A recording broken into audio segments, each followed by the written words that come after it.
जे होलै नहीं भातार के ऊ होतै की बाजार के। जे होलै नहीं भातार के ऊ होतै की बाजार के। ऐसे नहीं बोल रहे।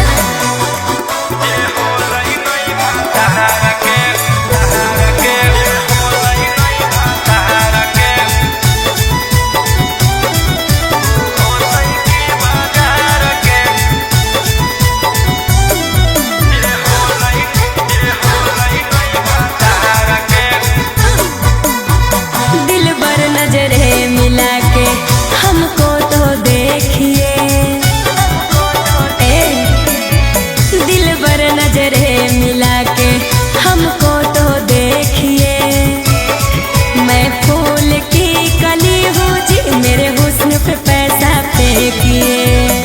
नगद नहीं ले बहु रही जई बहु धार पे। आगे फ्रीओ में कोई पूछता नहीं छौड़ी छिनार के। फ्रीओ में कोई पूछता नहीं छौड़ी छिनार के। जे होलै नहीं भातार के ऊ होतै की बाजार के। जे होलै नहीं भातार के ऊ होतै की बाजार के।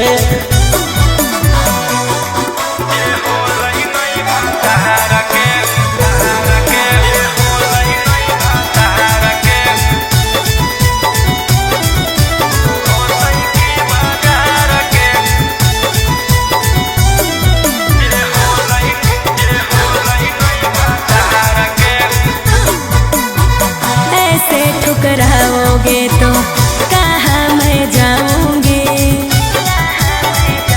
बोलो।